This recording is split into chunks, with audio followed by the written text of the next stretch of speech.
Okay, today we'll be making eggplant parmesan. As you can see, I already have all the ingredients laid out, and as well as the equipment that you're going to need.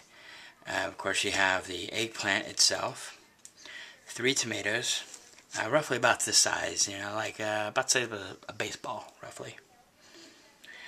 And you'll need oregano, you got cayenne pepper, paprika. This is basil. I buy it in bulk, so I keep it in an airtight container. You need, of course, your salt, which is right here, and pepper. Now we also have the Parmesan cheese and mozzarella. And if you prefer, you can also use a cheese blend if you wish. One I found that actually works really well as well is like a Mexican blend. Has like cheddar, Colby, a few other things. It depends on what kind of taste you'd like. And a pot, and basically the pot is going to be used to skin the tomatoes.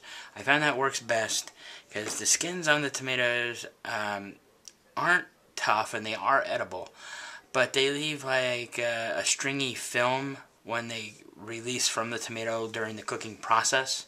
So I prefer to just remove them to myself, which I will show here in a minute.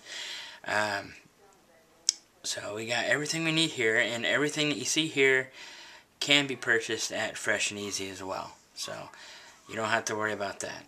In fact, most everything here is from Fresh and Easy. The cheese, eggplant, the tomatoes, some of the spices, and the tomato sauce are all from Fresh and Easy. The rest are just what I already had in my pantry. So let's go ahead and get started on it.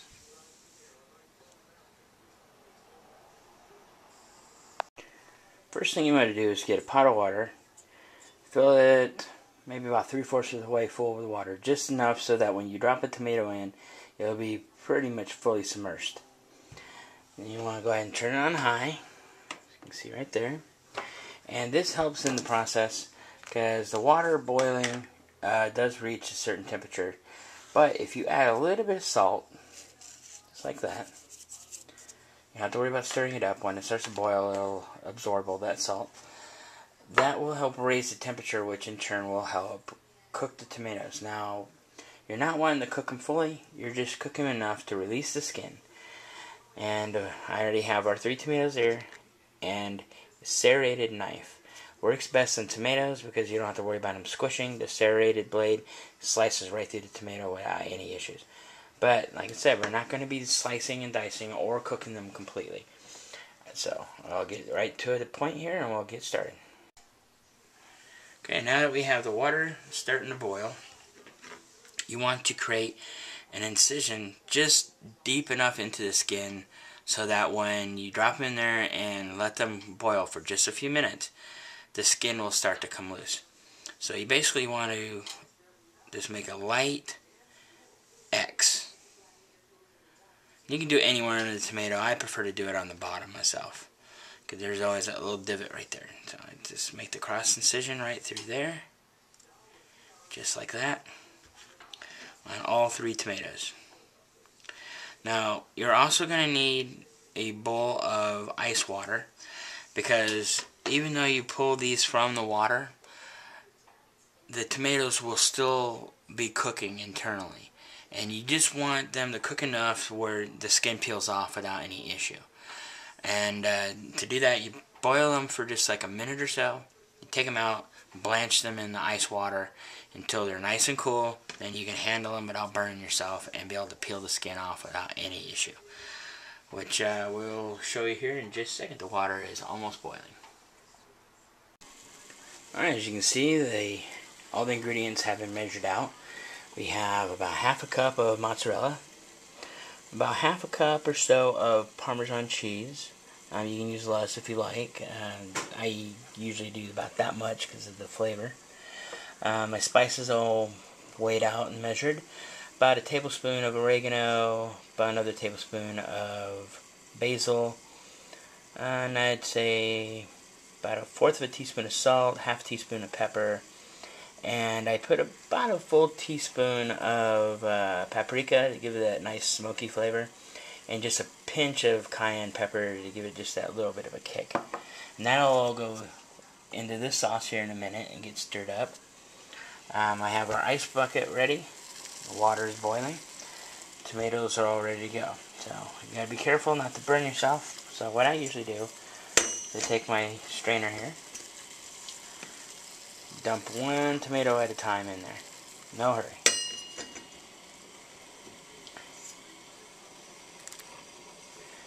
And you'll know when they're ready because the slits we made, you'll see the edge of them start to curl up just a little bit.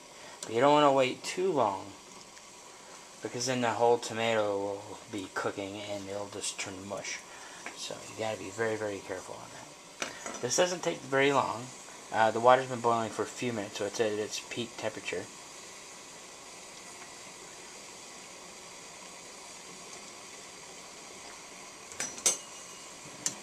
Careful not to damage the tomatoes too much. As they cook, they will be able to be, I wouldn't say bruised, but as they get mushy, you can damage them by cutting them, smashing them. So you can be careful with that. You can see that they are starting to get just a slightly bit redder. That's just from the temperature. All vegetables do tend to get a little darker in their color when they're cooked.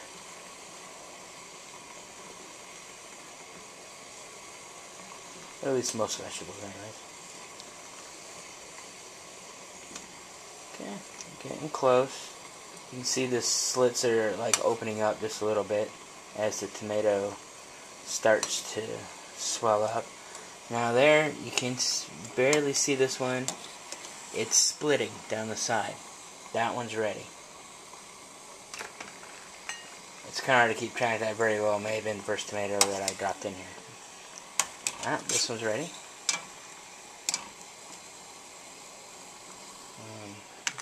Drop right into the ice bath, just like that. And this one, maybe give this one just a minute longer. Well, maybe not that long. Just a few seconds. You really have to be careful on your time here because a second can mean the difference between a tomato that is ready to be pulled out and a tomato that has turned to mush. As you can see, it's starting to split down the side, so this one's ready too. Got those in the ice bath. Pretty much done with this. I can go ahead and turn this off.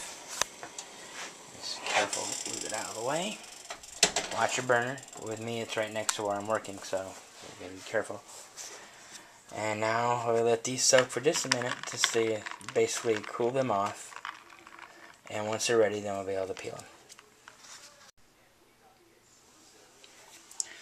Alright, these have been soaking for just about maybe 30 seconds or so. You can see they're cool enough to touch and should be ready to peel. There we go.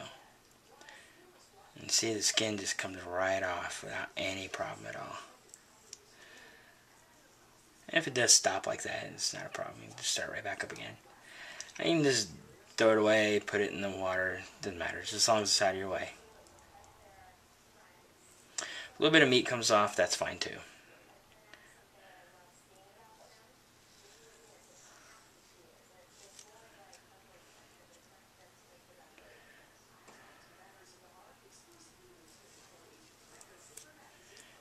Okay, almost done with this one. You can see it's not that hard. You just got to keep track of where the skin starts and stops. There we go. Now when you get to the top part where the stem was, you do have a little bit of a tricky on that because the skin does go right up into that little divot. Just get as much out of it as you can.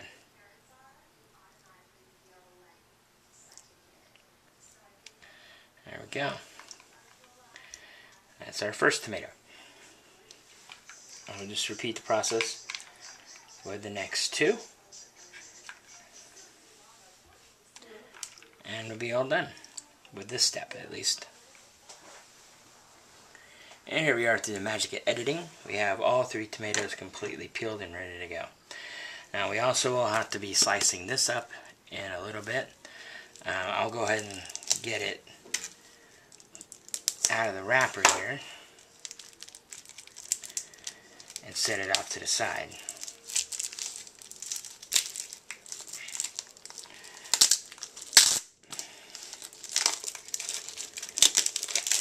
Stickers don't help much.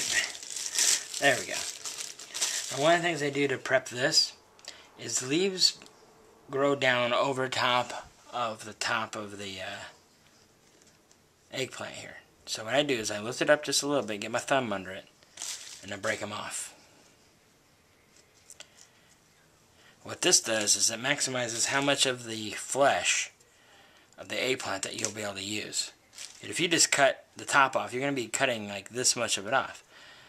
So this way you can use as much of it as you possibly can, which is good because you don't want to waste. There we go. Now you can see when I go to cut the top off, I'm only going to cut this tiny little piece off. And I always cut the back end off too. So just slice off the last end of it. That way you have nice flat squared up slices when you're ready to go. So for now, we'll set this over here. Get rid of the trash.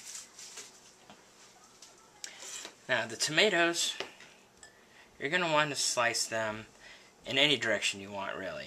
You can slice them from top to bottom, side to side, however you want. I do it side to side just because the divot from the stem gives it a nice flat surface to sit on. It's not going to roll around on me. Now, just cut them into thin slices. You don't want to go too thin, so probably like about 1/4 of an inch or so. Careful not to cut yourself. And the tomatoes without the skins will be a little slimy, so you be careful there because it will slide around on you a little bit. As you can see, I'm having a little problem with that one, so I'm going to flip it down like that and carefully saw through it.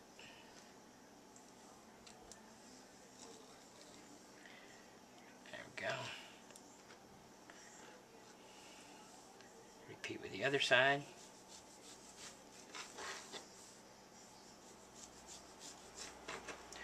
The tomatoes will differ, so I can't really tell you how many slices you'll get from each one. It depends on the size, the shape, the kind of tomatoes. These are just your standard run-of-the-mill vine-ripened tomatoes. You can use Roma if you want. But because Romas are a little bit smaller, you may want to use about 4 or maybe 5 of those.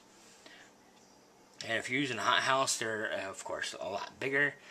You may only need to use 2 of those. So, like I said, it just depends on the type. And of course the flavor you want. You can also go with those ugly tomatoes. I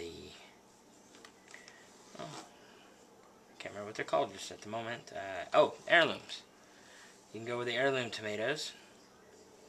Give you a nice flavor. You can even go with the green tomatoes if you want. It's just all about what your personal preference is. Now, I don't recommend using canned because you've got all the preservatives and stuff like that. And it's just not good. I always like to go fresh whenever possible. Of course, the sauce is canned, but that sauce is a completely different matter in my opinion. You can make your own tomato sauce, but you need a lot more tomatoes. And just to let you know, the kind I get is the organic, low sodium. They're not that expensive, and they come in 8-ounce cans, and you need 12 ounces, so you need basically 1.5 cans of the tomato sauce. Okay, so there's all of our sliced tomatoes. Let's set them right there. Now let's start sliding this up. They're going to get all mixed together, so you don't really need to worry about the cross-contamination, because it's all going to go in the same dish anyways. So we'll go ahead and cut the top off. Just like that. See, I didn't really waste that much.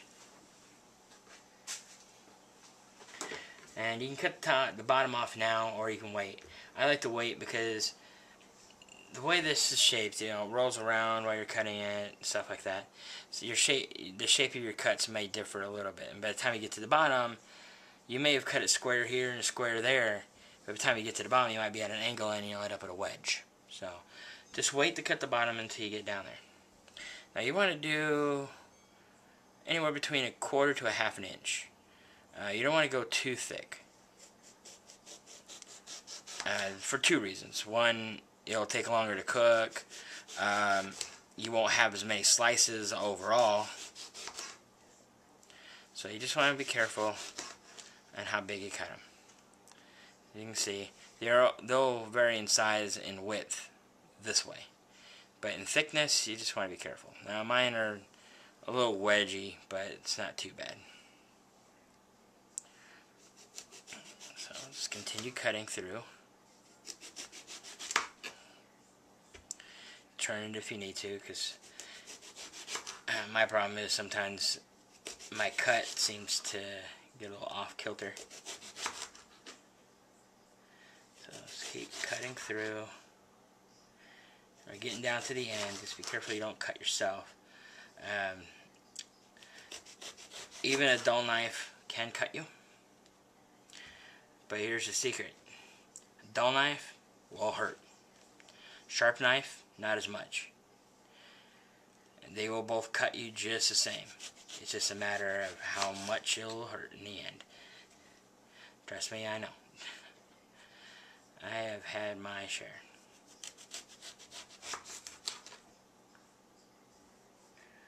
So, now granted, when you get down to the end, it is getting more and more difficult to hold it upright. You may feel compelled to want to flip it this way and slice it. You can if you want. I try to keep them all as round as possible, because you will have to cut some into some irregular shapes. But I prefer to do that on a base by base. There we go. And there's the butt end. Alright. Now you can see a couple of them did get a little thin on one side, but that's completely fine. That's not a problem. Alright, so we're going to set this off to the side for now. Before we start putting this together, we need to start mixing our sauce. So we got all of our spices here. Let's go ahead and mix that in. If you're a bit of a sloppy mixer, you may want to go with a little bit of a bigger bowl. So let's give it a good stir. If you see any clumping, just keep stirring, break up all the clumps that you can. Make sure to go to the bottom, bring the sauce from the bottom up to the surface. Try and get it as evenly mixed as possible. Especially with the salt and the cayenne pepper being some of the ingredients. Because the last thing you want is to get a big chunk of either salt or cayenne pepper. Both of those will ruin your day, I tell you right now. Alright, looks like we're getting pretty well mixed. You can see the sauce has turned a slightly darker color, that thanks to the paprika mostly. But the cayenne pepper will help a little bit, but there's not that much in there. If you could only smell this. You got all the aromas from all the spices and such. If you can do fresh, that's even better. But dried is fine too, just as long as they're not over 6 months old. Go. Alright. Now, get rid of that. You won't need the cheeses just yet, so you can leave them there, or you can put them in the refrigerator if you're worried about that.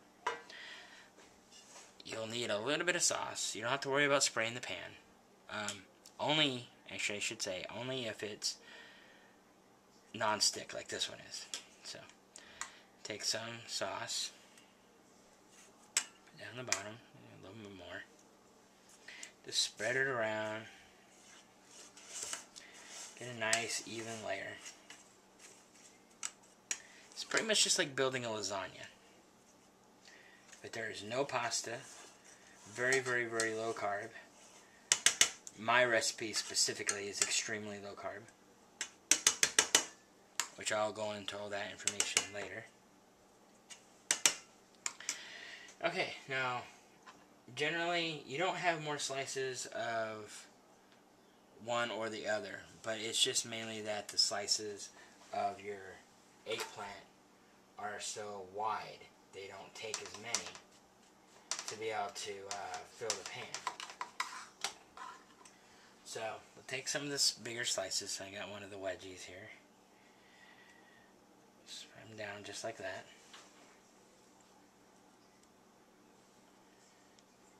Arrange them as best you can. And that's one of the beauties of the eggplant being different sizes from top to bottom. So you can pick and choose. Now, let me slide that forward just a little bit. Let me show you what I'm doing here. When you see these empty spaces here, take some of your smaller ones. Cut them into fourths. From here, you can stick them down into the little crevices, just like that. If you have to kind of shove them in there a little bit, it's fine. It's not going to hurt nothing. Just like that. This is a personal preference. I just like to do that so that all the space is pretty much taken up. Go. Cut that one. There we go. Now, take some tomato. You don't have to be as methodical with the tomato as you are with the eggplant. So just spread it around, just like that.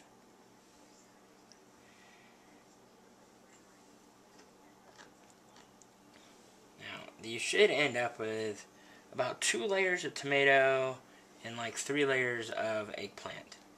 And it will look like a lot. Trust me, the pan will be almost heaping. But you'll be fine. See, there we go.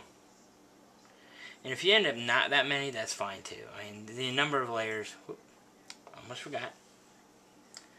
More sauce. I'm getting ahead of myself. Yeah, the number of layers does not matter.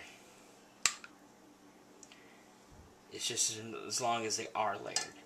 So, you gotta put eggplant, tomato, and then some sauce. That'll help distribute all the flavors, help in the cooking process as well. There we go. A bit there. That's good. Alright, now back to the eggplant. Put slices in there just like we did it before.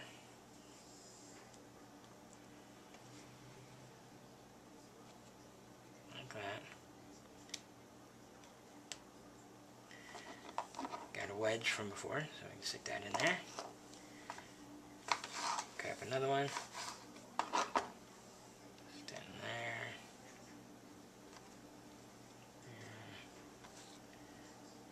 There.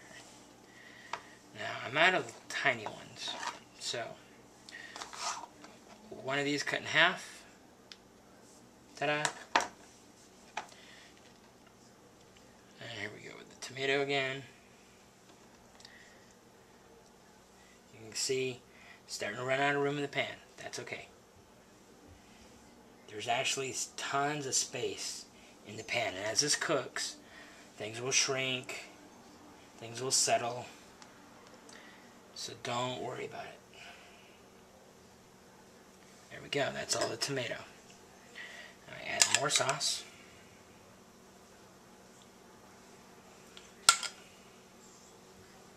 Now we're not going to add the cheese just yet either, so if you do want to put them in the refrigerator, you can, because it's going to be probably like another 45 minutes or so before you're even going to need the cheese. Save that last little bit. Whoops. That banged the camera. Save that last little bit of tomato sauce. And just put whatever remaining eggplant you have on top. I'll go ahead and cut this one up. Put them right there, just like that. There we go. And then the remaining sauce.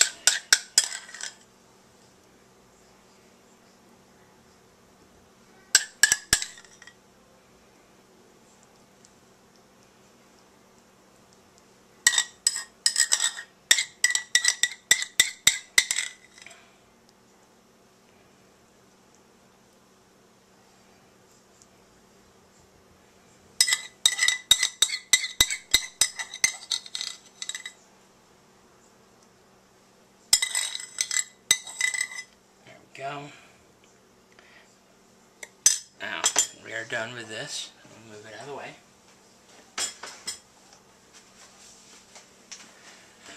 Okay, and like I said, we don't put the cheese and stuff on yet. Now you want to make sure you have your oven already preheated. I usually turn mine on to 500. Now, you're going to think I'm crazy, but you're going to need Saran Wrap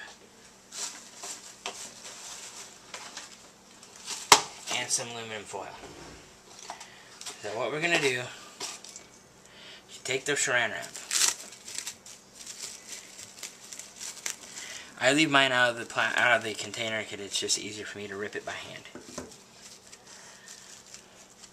Measure off enough that's going to cover the pan. Hold it down, give it a rip.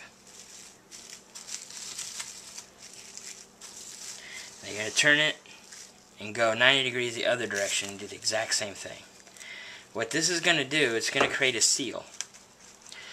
You don't have to worry about the Saran Wrap melting and getting into your food. That's not going to happen.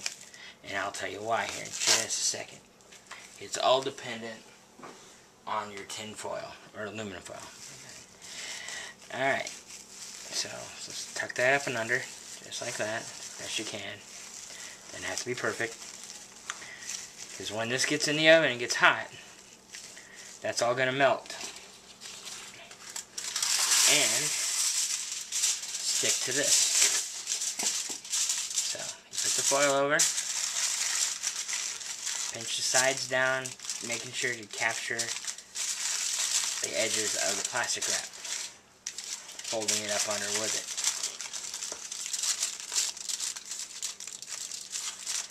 Now, that's fine right there if you want, but see, I still have some plastic wrap here, so I'm going to turn it again 90 degrees, add another piece.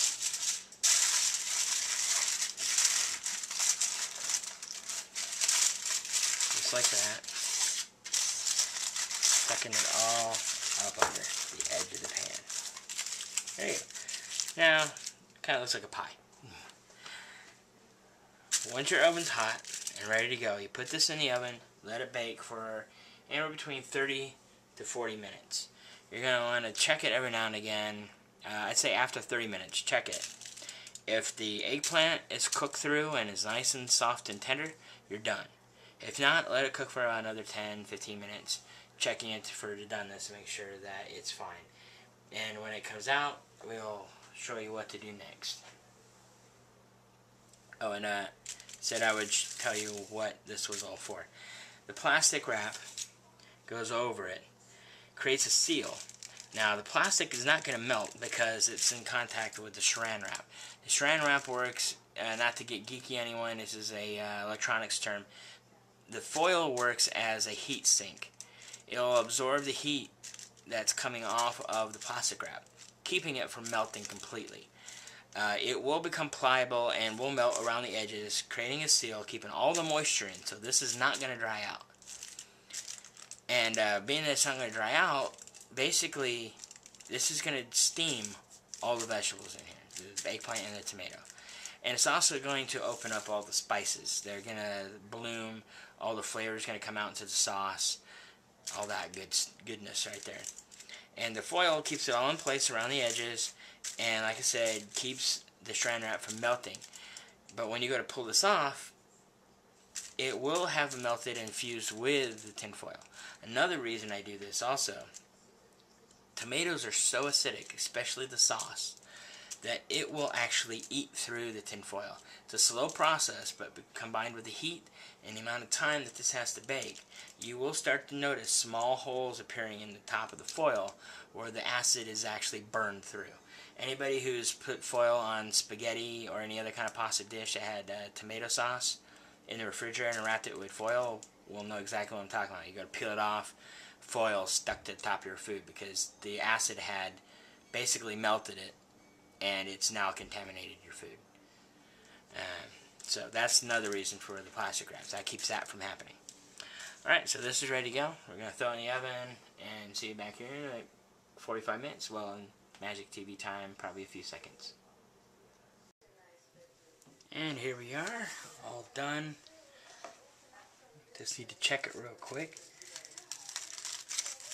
Just peel the foil off very carefully. Foil is cool enough you can touch it by just your bare hands. Makes it a lot easier too. You're not having to worry about bulky oven mitts or anything. Now when you get to the saran wrap, you do want to be careful with that, because any steam being released from underneath can burn you. There we go. You can see the plastic wrap's pretty well held together there. So just carefully grab an edge, pull it off. It comes off very neatly. Alright, let me grab a toothpick. Or you can use a knife or a skewer. Either one, doesn't matter. You just want to check, see if it's done. Now, this one is pretty much done. Good thing I had two. Yeah. So it's pretty much done. So what we can do now is put a little bit of mozzarella cheese down.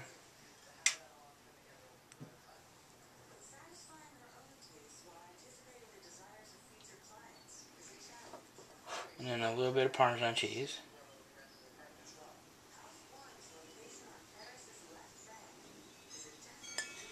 A little bit more mozzarella.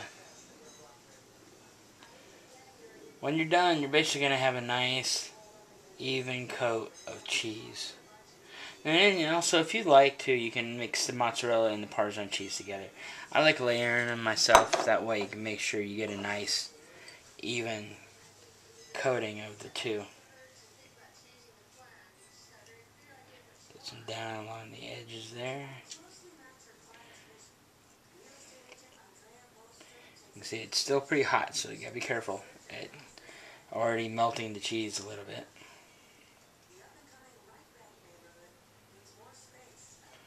There we go. Some more mozzarella.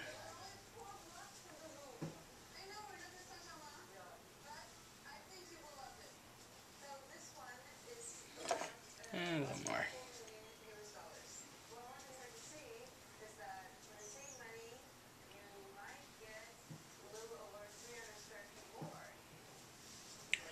Some more Parmesan cheese. It's a lot of Parmesan cheese, but then again, it is eggplant Parmesan. Pretty much the whole reason why it's called that.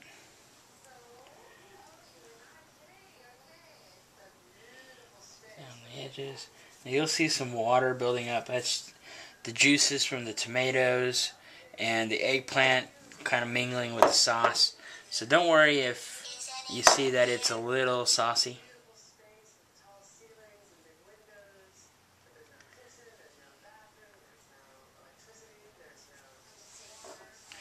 And we'll add the last